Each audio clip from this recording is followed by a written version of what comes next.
নমস্কার, আমি অ্যাস্ট্রোলজার শ্রীকৃষ্ণ মুখার্জি।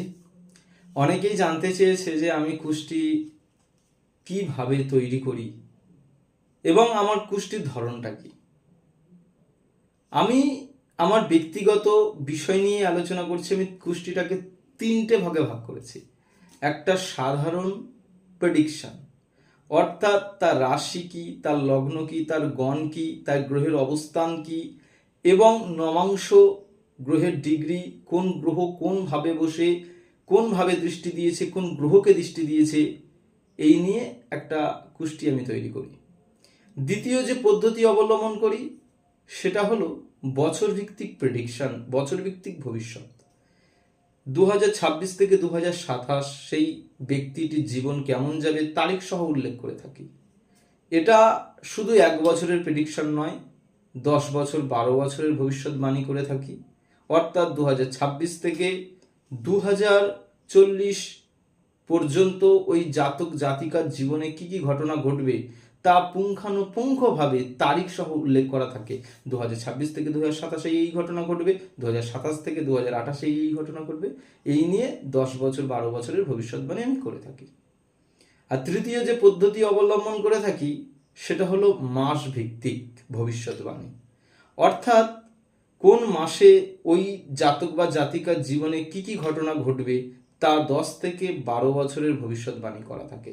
অর্থাৎ এটা আষাঢ় মাস চলছে, আষাঢ় মাস থেকে শ্রাবণ মাসে ওই জাতক বা জাতিকার জীবনে কি কি ঘটনা ঘটবে, শ্রাবণ থেকে ভাদ্র মাস পর্যন্ত ওই জাতক বা জাতিকার জীবনে কি কি ঘটনা ঘটবে তা পুঙ্খানুপুঙ্খানুভাবে তারিখ সহ উল্লেখ করা থাকে।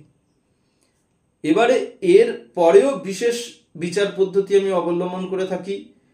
কেউ যদি জানতে চাই সেই জাতক বা জাতিকার অতীত জীবন কেমন ছিল, ভবিষ্যৎ জীবন কেমন হবে এবং বর্তমান জীবন তার কেমন চলছে, এই পুঙ্খানু তারিখ সহ এই বিষয়টা নিয়ে বিচার করি।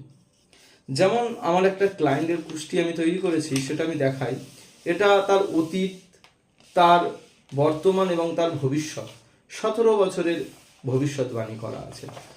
কুষ্টিটা বেশি লম্বা, এটা দীর্ঘমেয়াদী আমার পরিশ্রমের কাজ,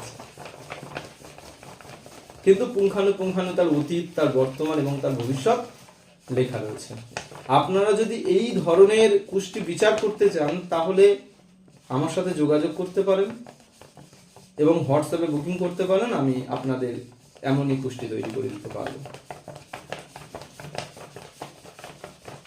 বেশ লম্বা কুষ্টিটা, কিন্তু তার জীবনে কি কি ঘটনা ঘটেছে, কি কি ঘটনা ঘটছে এবং ভবিষ্যতে কি কি ঘটনা ঘটবে তা তারিখ সহ বিস্তারিত আলোচনা করা হয়েছে এই কুষ্টির মাধ্যমে।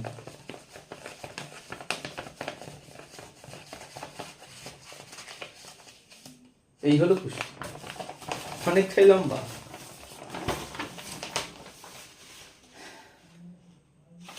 নমস্কার। আর কুষ্টি বিচার পদ্ধতি আমার বিশেষ রকমভাবেই জানা আছে। কেউ যদি জ্যোতিষ সম্পর্কে জানার আগ্রহী হয়ে থাকে তাহলে কিন্তু আমার সাথে যোগাযোগ করতে পারেন, এবং কেউ যদি জ্যোতিষ চর্চা নিয়ে জীবনে এগোতে চান তাহলে সেই বিষয় নিয়েও যোগাযোগ করুন।